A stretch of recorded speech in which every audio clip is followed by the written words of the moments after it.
Chapter 1. John Meets Percy. John T. Unger came from a well-known family in Hades, a small town on the Mississippi River. He was 16, and his parents wanted him to have a good New England education. They decided to send him to St. Midas School near Boston. Hades was too small for their clever son. Mrs. Unger packed her son's trunks, and Mr. Unger gave him a lot of money. "Remember, you are always welcome back here," he said. "I know," said John. "Don't forget who you are and where you come from," said his father proudly. "You are an Unger from Hades." John was crying as he walked away. As he was leaving the city, he looked back at Hades for the last time. St. Midas School is half an hour from Boston, and it was the most expensive and most exclusive boys' preparatory school in the world. John's first 2 years went well. The fathers of all the boys were very rich, and John spent his summers visiting his classmates in their fashionable holiday homes. In the middle of his second year at school, a quiet, handsome boy named Percy Washington joined John's class. The new student was pleasant and very well dressed. It was obvious that he came from a very rich family. Percy and John immediately became friends. In fact, John was Percy's only friend, as Percy did not want to make friends with the other boys. But even with John, Percy was reserved, and he did not talk about his home or family. So when John was invited to spend the summer at Percy's home in the West, John was surprised, but he accepted happily. Percy started talking about his family when they were on the train. "My father," said Percy, "is the richest man in the world." "Oh," said John politely. He could think of no other answer. "The richest," repeated Percy. "I read that there was a man in America who earned $5 million a year, and 4 other men who earned more than $3 million a year." "Oh, they're nothing," said Percy. "My father could buy everything they have." "Goodness," said John. "He must be very rich. I'm glad. I like very rich people. I visited the Schnitzler Murphys last Easter. Vivian Schnitzler Murphy had jewels as big as chickens' eggs." "I love jewels," said Percy enthusiastically. "Of course, I don't want anyone at school to know about it, but I have quite a big collection. I collect them instead of stamps." "And diamonds," continued John. "The Schnitzler Murphys had diamonds as big as walnuts." "Oh, that's nothing." Percy moved closer to John and whispered, "That's nothing at all. My father has a diamond bigger than the Ritz-Carlton Hotel." The sunset in Montana was beautiful as the train stopped in a small village called Fish. A horse-drawn carriage came and drove them away. After half an hour, the sky became dark, and a magnificent, huge car appeared on the road. John had never seen such a car. "Get in," said Percy to his friend. "I'm sorry we had to bring you here in a carriage, but we can't let the people on the train and from the village see this car." "What a car!" said John, who was amazed. "This thing?" laughed Percy. "It's just an old car." They drove in the darkness toward the opening between 2 mountains. Percy looked at the clock in the car and said, "We'll be there in an hour and a half. You've never seen anything like it before." John was prepared to be surprised. "We're driving uphill now," said Percy. "An ordinary car could not drive up this road." There was a pale moon in the distance. The car stopped suddenly, and some men appeared out of the dark. They started working, and 4 huge metal cables came down from above. They were tied to the wheels, and the car was slowly lifted from the ground. It went higher and higher, and then suddenly they were on the ground again. "The worst is over," said Percy, looking out of the window. "Now it's only 5 miles from here, and it's our road. It belongs to us. This is where the United States ends." Are we in Canada? "No, we're not. We're in Montana, in the middle of the Rocky Mountains. You are on the only 5 square miles of land in America that aren't on any map." Why? Did they forget? asked John. "No," said Percy. "They tried to put it on the map 3 times. The first time, my grandfather corrupted an entire government department, and the second time he changed the maps of the United States. The last time was more difficult. My father created a very strong magnetic field, and the map-maker's compasses did not work. They thought our place was 10 miles further up the valley. There's only one thing my father is afraid of," Percy said. "It's the only thing that could find us." What's that? asked John. "Airplanes," Percy whispered. "We have half a dozen anti-aircraft guns, so no one has found us yet. Some pilots have died, and some have become prisoners. Father and I don't mind that, but my mother and sisters worry about it." The stars in Montana were very bright that night as they drove on. Suddenly John saw a magnificent castle of shining marble near a big lake. John was amazed by the towers and the 1,000 yellow windows with their golden light. It looked like a fairyland. Then he heard the sound of violins playing beautiful music. He had never heard anything like it before. The car stopped in front of high marble steps.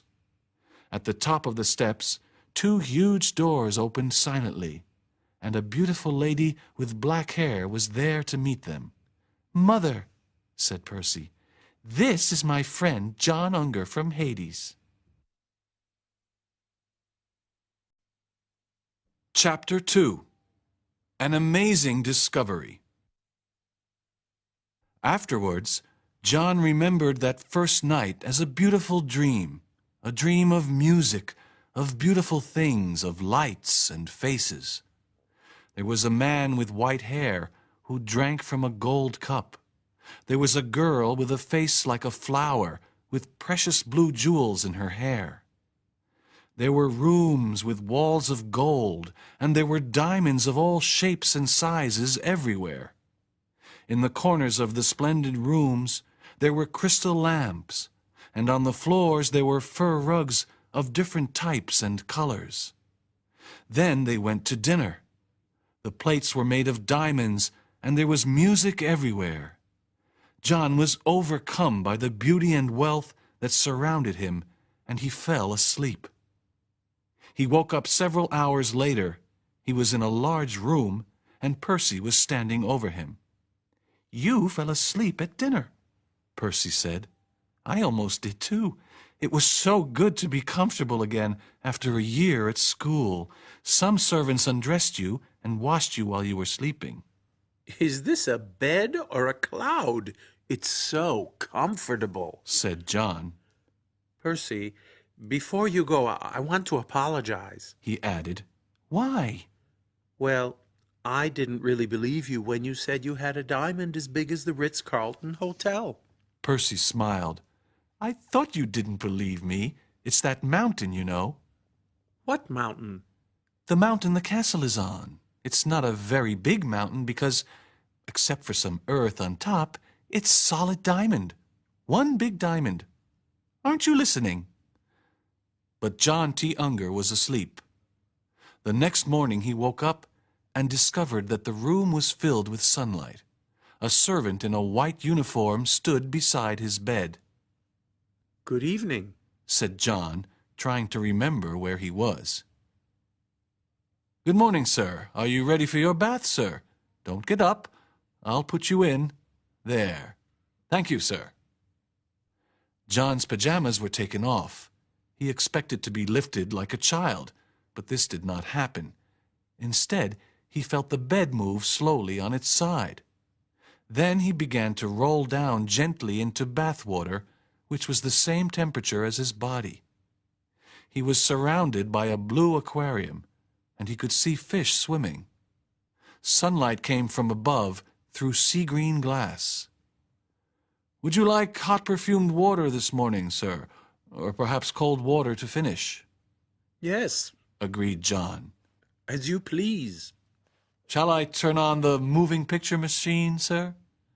asked the servant. "No, thanks," answered John politely.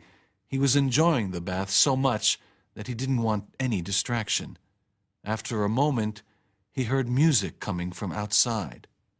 When the bath was over, he was rubbed with oil, alcohol, and perfume. Then a servant shaved his face. "Mr. Percy is waiting in your sitting room," said the servant. "My name is Jigsum, Mr. Unger. Sir, I will serve you every morning." John walked out into the sunshine of his sitting room, where he found breakfast waiting for him. Percy was also there, beautifully dressed, sitting in an armchair. Percy told John the following story of the Washington family at breakfast. At the end of the American Civil War, the father of the present Mr. Washington, Fitz Norman Washington, was a 25-year-old colonel with about $1,000 in gold. Fitz Norman was a direct descendant of George Washington. One day he decided to go west, as many people were doing at that time, and took 24 of his best servants with him. After less than a month in Montana, things were not going well, and this is when he made a great discovery. One day he got lost in the hills, and after a day without food, he was very hungry. He saw a squirrel, but because he did not have a gun, he had to run after it. He noticed that the squirrel had something shiny in its mouth. Just before it disappeared into a hole, the squirrel dropped a large, perfect diamond. At last he managed to find his camp, and the next morning he took his servants with him to dig for more diamonds. Since none of his servants knew what a diamond was or how valuable it was, he did not inform them. He was amazed to discover that the mountain was a single huge diamond. He filled 4 bags full of diamonds and went back to town. There he sold 6 small stones. When he tried to sell a bigger stone, the storekeeper fainted, and Fitz Norman was arrested for disturbing the peace. He escaped from prison and caught the train for New York, where he sold a few medium-sized diamonds. He got about $200,000 in gold, but he did not want to sell any more. In fact, he left New York just in time because people were talking about the discovery of a diamond mine, and everyone wanted to find diamonds. Young Fitz Norman returned to Montana. Chapter 3. Kisman. In 2 weeks, Fitz Norman calculated that the Diamond Mountain was about equal in quantity to all the diamonds in the world. It was impossible to know its exact value. No one in the world had enough gold to buy it. And what could anyone do with such a huge diamond? It was an amazing situation. In one sense, he was the richest man that ever lived, and yet what was he worth? The discovery of such a diamond would create a disaster on the world market. The only thing he could do was to sell his discovery secretly. Fitz Norman started traveling to different parts of the world. With $100,000 and 2 trunks filled with diamonds of all sizes, he sailed to St. Petersburg in Russia, where he stayed in a small hotel.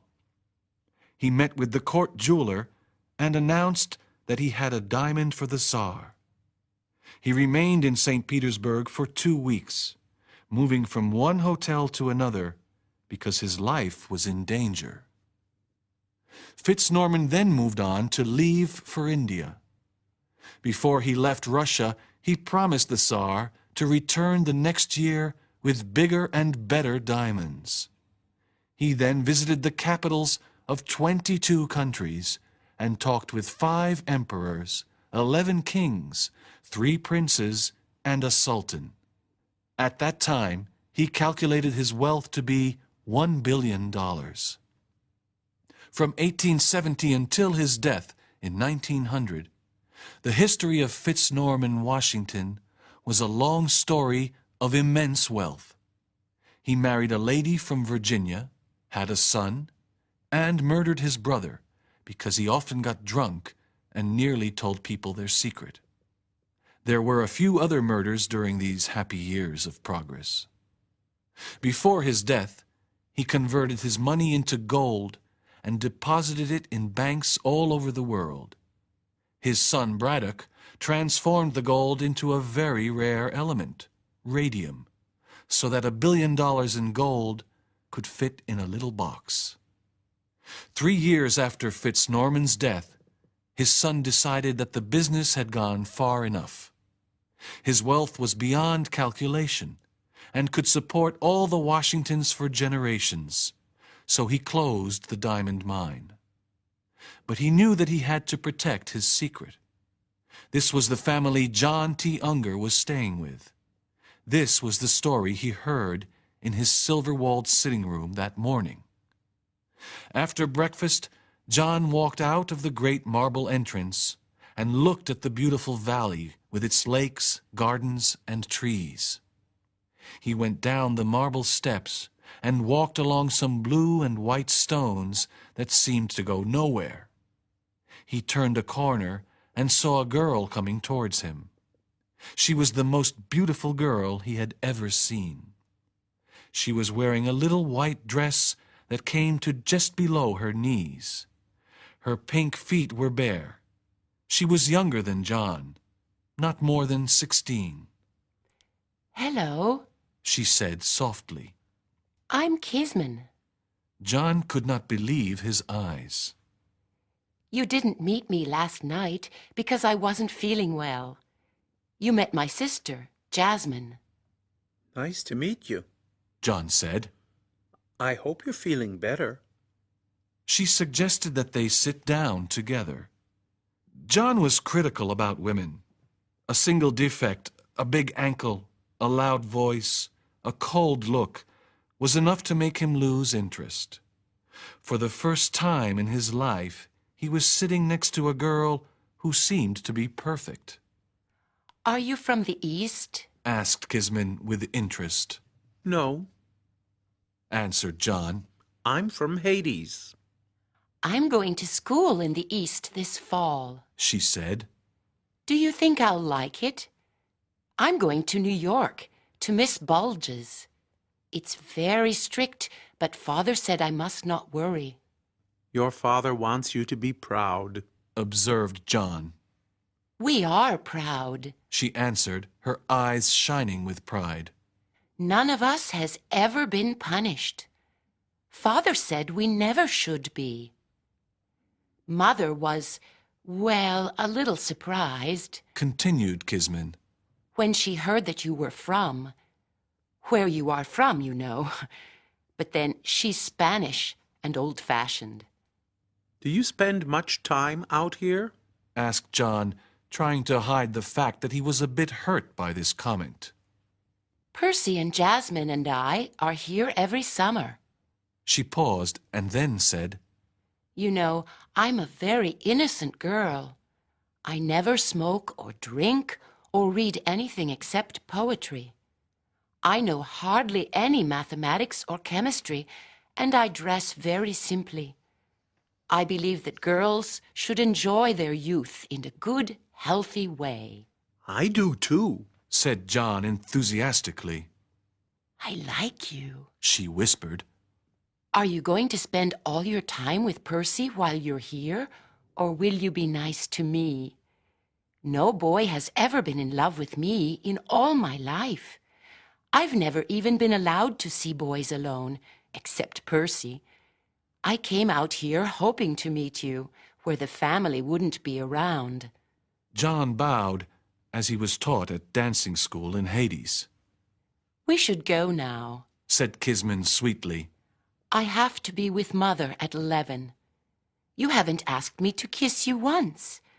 I thought boys always did that nowadays. Well, John answered proudly. some of them do, but not me.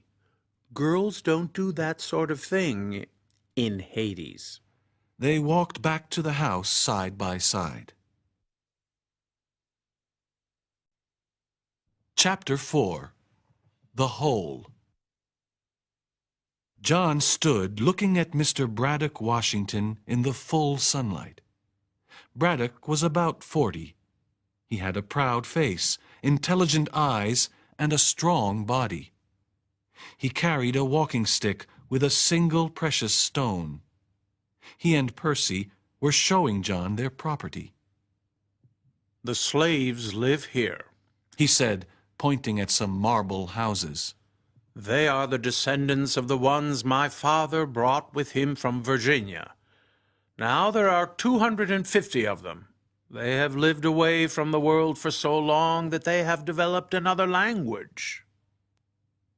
This is the golf course, He continued, as they walked over the beautiful green grass.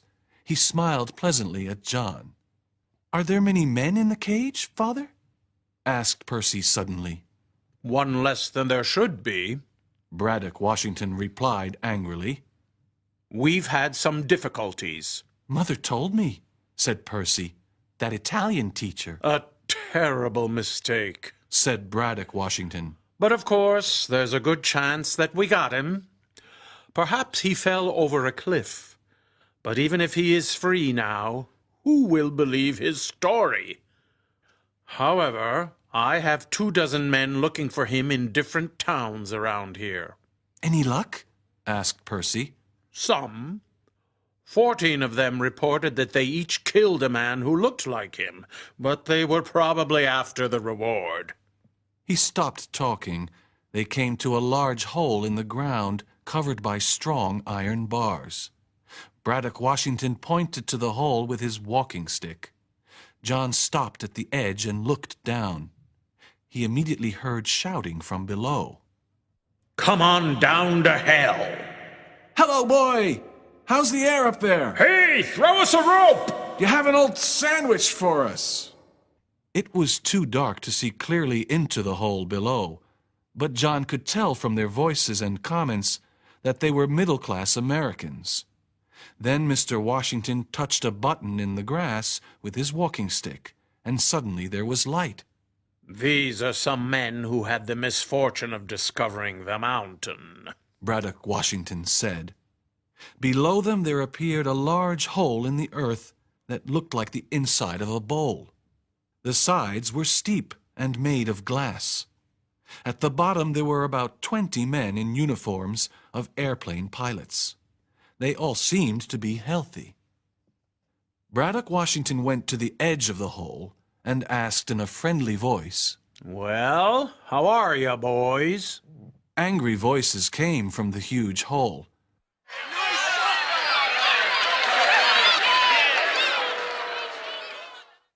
A tall man held up his hand and said, "Let me ask you a few questions. You think you are a fair man?" How could a man of my position be fair towards you? Braddock Washington asked. "All right," the tall man cried. "We've talked about this before. You're not fair, but you're human. Put yourself in our place for once. Why don't you trust us to keep your secret?" Are you serious? I trusted one man to teach my daughter Italian, and last week he escaped. The prisoners suddenly cheered with happiness.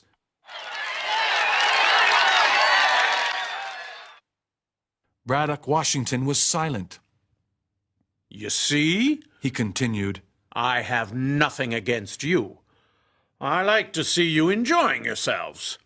That's why I didn't tell you the whole story at once.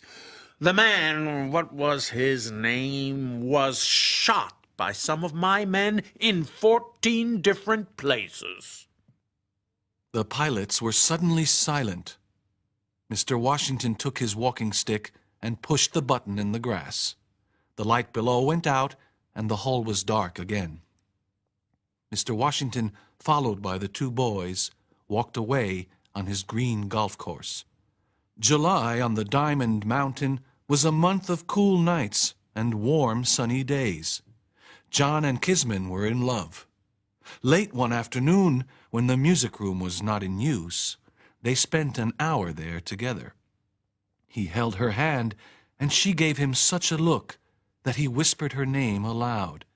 She moved towards him. Did you say Kisman?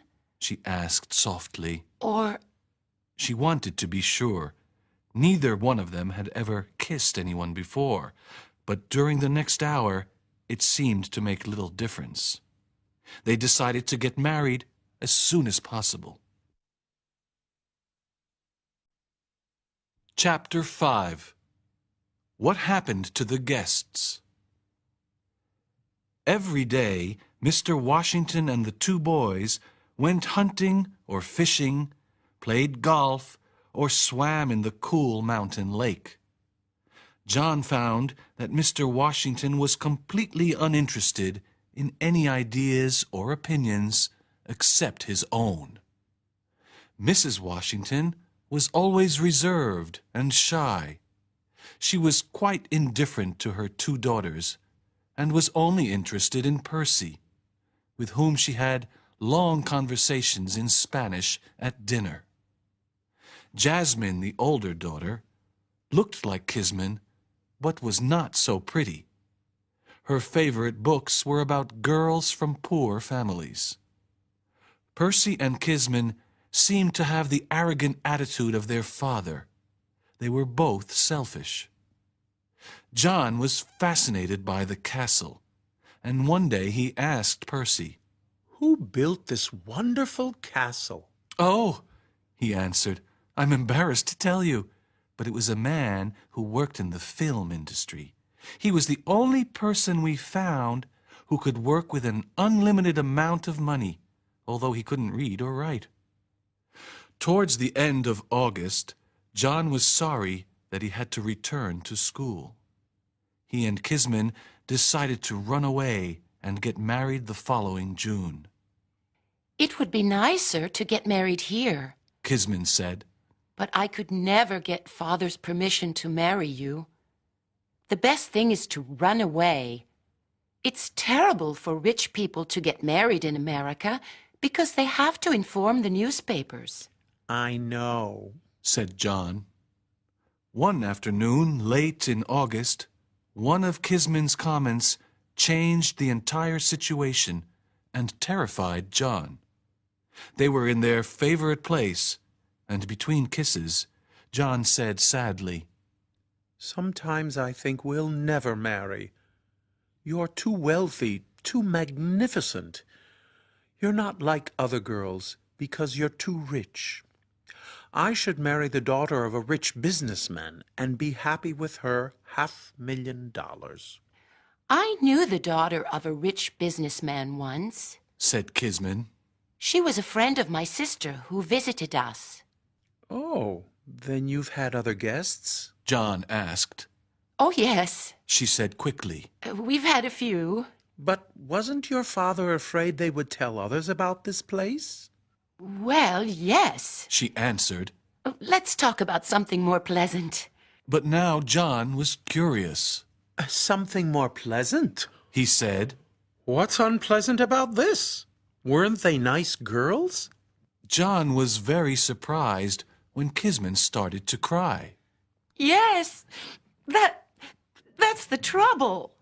I liked some of them very much, and Jasmine did too. But she continued inviting them anyway. I couldn't understand it. John suddenly went cold. "Do you mean... what happened to them?" asked John. Father took no chances, and Jasmine kept inviting them, and they had such a good time. John was horrified by what he heard and sat there open-mouthed. Now I've told you, and I shouldn't have. She said, drying her dark blue eyes. "Do you mean that your father murdered them before they left?" She nodded. In August, usually, or early in September. It's only natural for us to get all the pleasure out of them first. How absolutely terrible. How... Why? I must be going mad. Did you really say that? I did. Kisman said quietly. We can't imprison them like the pilots because we would be able to see them every day. That would make us feel very bad. To make it easier for Jasmine and me, Father always did it sooner than we expected. That way, we didn't have to say goodbye. So you murdered them? Cried John. It was done very nicely. They were drugged while they were sleeping, and their families were always told that they died of a disease. But I can't understand why you continued inviting them. I didn't. Cried Kisman. I have never invited anyone. They were Jasmine's guests, and they always had a very good time. Jasmine gave them the nicest presents, especially towards the end. I will probably have visitors too. Then I won't feel so bad about it.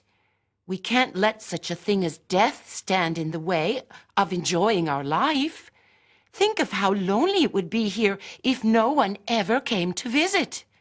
Why, Father and Mother have lost some of their best friends, just as we have. And so? Cried John. And so you let me love you and pretended to return my love. And you talked about marriage knowing that I would never leave this place alive. No, She protested. not anymore. I did at first. You were here, and I thought your last days should be pleasant for both of us. But then I fell in love with you, and I'm honestly sorry you're going to be killed. But if you are killed, you can't ever kiss another girl. Oh, really? Is that what you think? Cried John fiercely. Well, yes. I have always heard that a girl can have more fun with a man she knows she can never marry. Oh, why did I tell you? I've probably ruined your good time now, and we were really enjoying ourselves. I knew it would make things quite sad for you. Oh, you did? Said John very angrily. I've heard enough of this. If you think it's fun to fall in love with a boy who isn't much better than a corpse, then stay away from me. You're not a corpse. She protested in horror. You're not a corpse. You can't say I kissed a corpse. I didn't say that. Yes, you did. You said I kissed a corpse. I didn't. Their voices were loud, but when they heard footsteps, they became silent. A moment later, Braddock Washington was looking at them through the rose bushes. Who kissed a corpse? He asked. Nobody. Answered Kisman quickly. We were just joking. What are you two doing here? He asked. Kisman, you should read or play golf with your sister. Go read. Go play golf. I don't want to find you here when I return. Then he bowed to John and left. See? Said Kisman angrily when her father left. See what you've done? We can never meet again. He won't let me meet you. He will poison you if he thinks we're in love. We're not in love anymore. Cried John fiercely. He doesn't have to worry about that. And don't think I'm going to stay here any longer. In 6 hours, I'll be over those mountains, no matter what I have to do. They were both standing, and Kisman came close and put her arm through his. I'm going too. You must be mad. Of course I'm going. She interrupted. His love for her suddenly returned. She was his. She would go with him and share the dangers. He put his arms around her and kissed her. After all, she saved him. She loved him. They walked back slowly towards the castle and discussed how they would escape. They decided that since Braddock Washington had seen them together, they should leave the next night. Chapter 6. The Bribe. Long after midnight, John woke up suddenly because he heard a loud noise outside his room. Then he heard some footsteps and a whisper. He knew his life was in danger, and he was afraid. With a sudden movement, he pressed the button near his bed, and the next moment he was sitting in the bath in the next room. He jumped out wet and cold and ran for the door.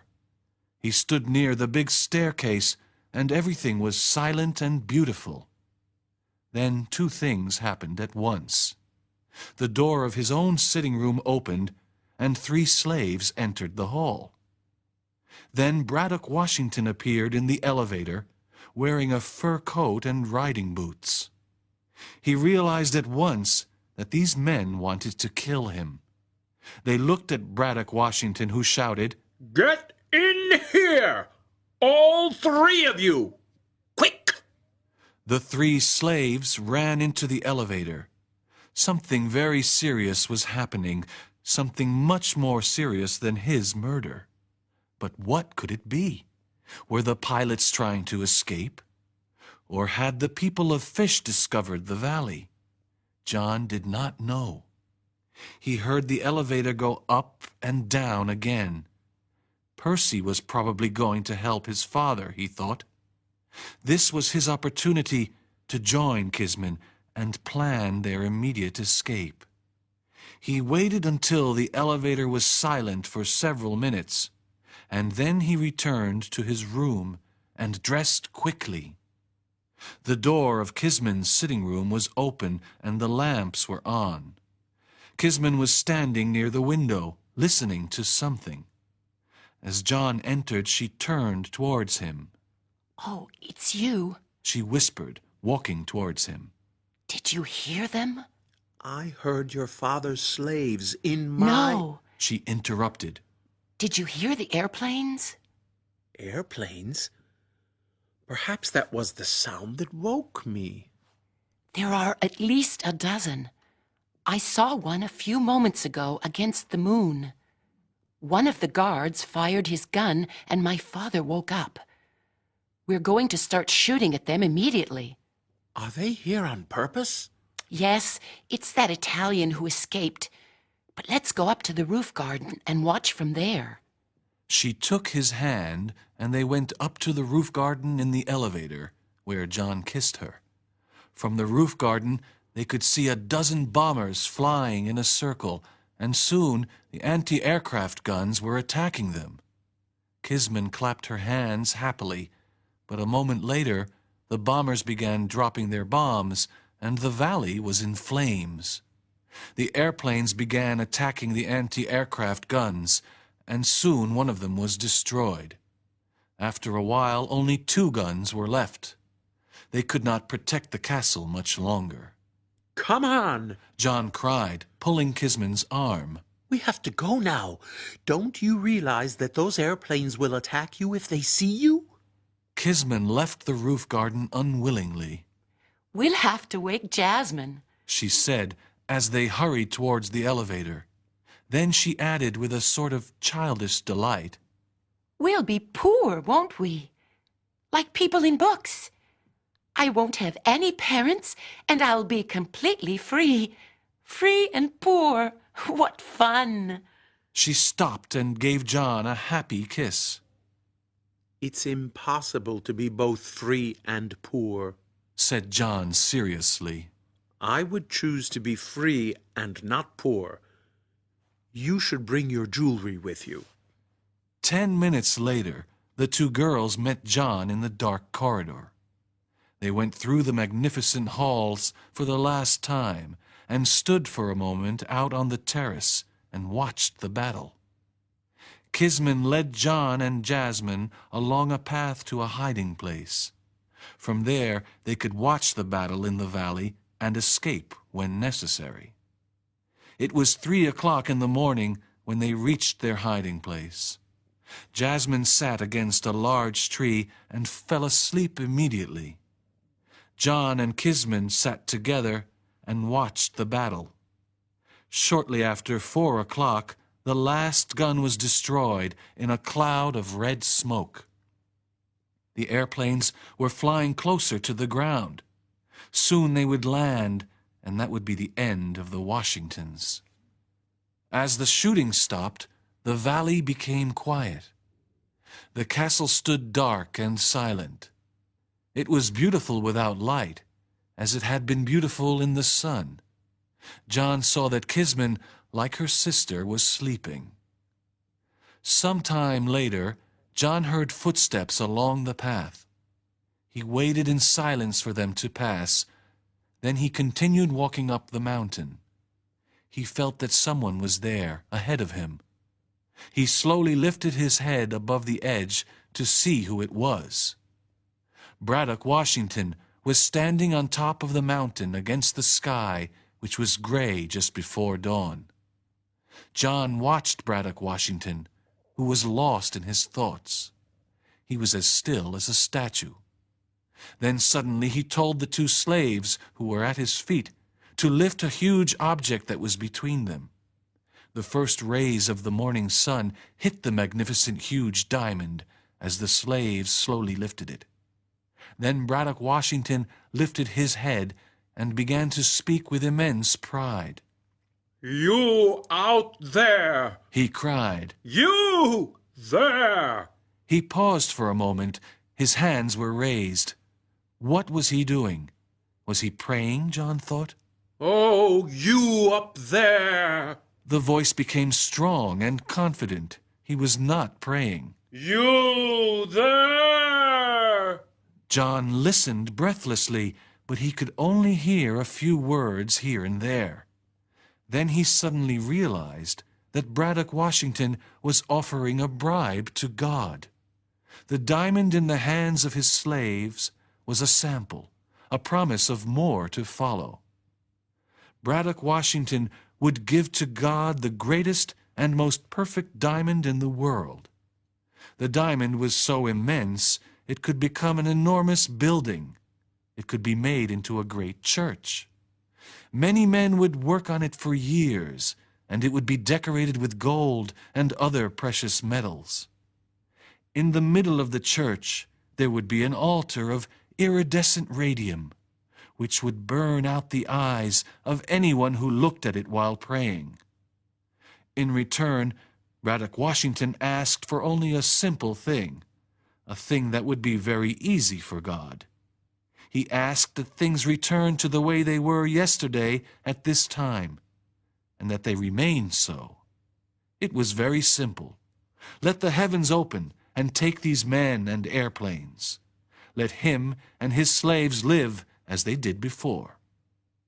Braddock Washington spoke to God. But was his bribe big enough for God, he thought? God had his price. It was said that God was made in man's image, so he must have his price. And the price would be rare. It would not be an ordinary stone cathedral or a great pyramid. His diamond cathedral would be superior. That was his offer. God could take it or leave it. As he finished speaking, his sentences became broken, short, and uncertain. His hair had gradually turned white as he talked, and now he lifted his head high to the heavens, like an old prophet, magnificently mad. Chapter 7. The Escape. As John stared in amazement, something very strange began happening around him. The sky seemed to become dark for an instant, and the wind started blowing.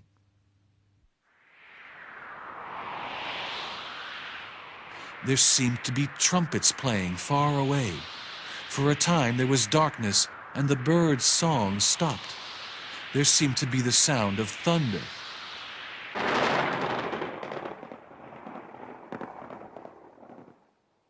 That was all.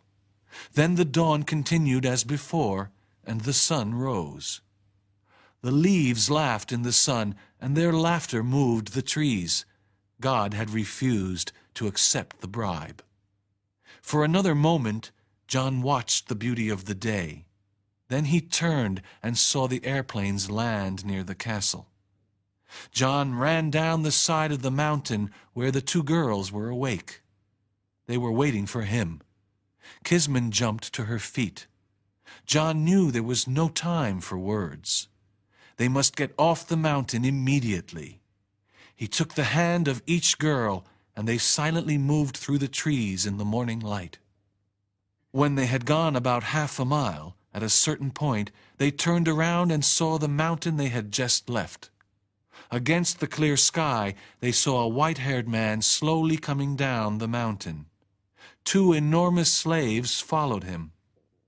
They were carrying the diamond between them, which shone in the sun.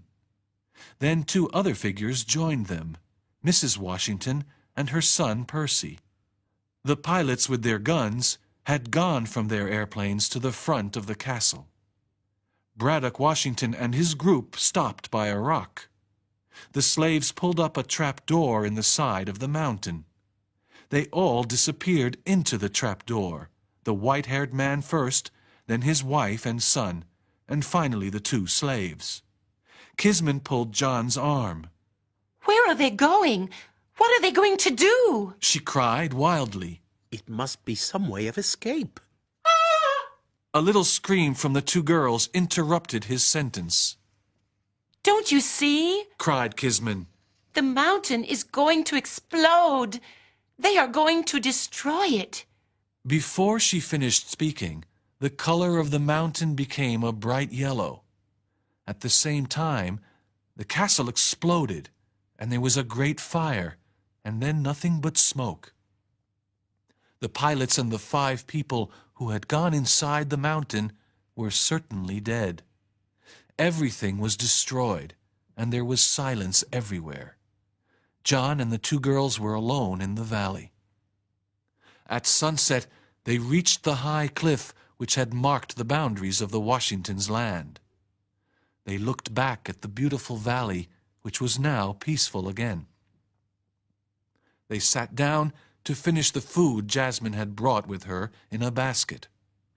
There, she said, as she put the tablecloth on the grass and then put the sandwiches on it. I always think food tastes better outdoors. Now, John said, empty your pockets and let's see what jewels you brought with you.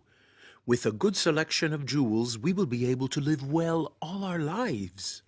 Kisman put her hand in her pocket and took out a lot of shiny jewels. Not so bad, cried John enthusiastically. They aren't very big, but... Oh, no! His expression changed when he held one of them up to the sun. Why, these aren't diamonds.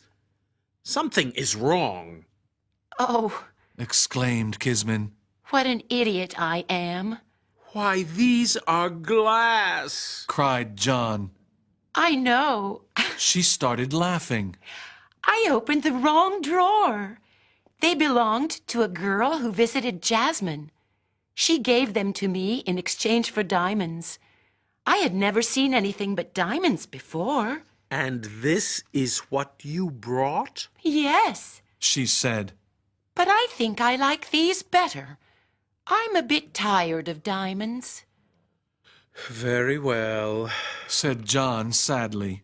We'll have to live in Hades, and you will grow old and tell women that you opened the wrong drawer, and they will never believe you. Unfortunately, your father's bank books disappeared with him. Well, what's the matter with Hades? If I come home with a wife at my age, my father won't give me a penny. Jasmine spoke up. I love washing, she said quietly. I have always washed my own handkerchiefs. I'll wash clothes for people and support both of you. Do they have laundry ladies in Hades? Asked Kisman innocently. Of course, answered John. It's just like everywhere else. I thought it was too hot to wear any clothes. John laughed.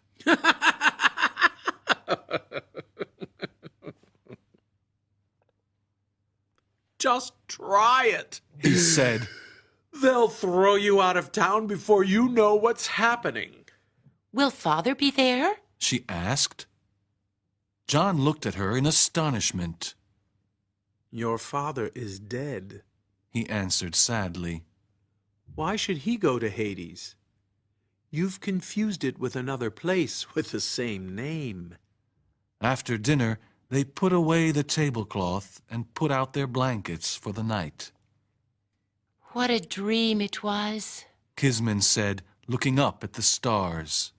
How strange it seems to be here under the stars with one dress and a poor fiancé. Under the stars. She repeated. I never noticed the stars before. I always thought of them as great big diamonds that belonged to someone. Now they frighten me. They make me feel that my youth was all a dream. It was a dream, Said John quietly. Everybody's youth is a dream, just a form of chemical madness. How pleasant, then, to be mad. Cried Kisman. That's what I'm told. Said John. Let us love for a while, for a year or so, you and me. That's a form of divine drunkenness that we can all try. Turn up your coat collar, little girl. It's a cold night. He covered himself with his blanket and fell asleep.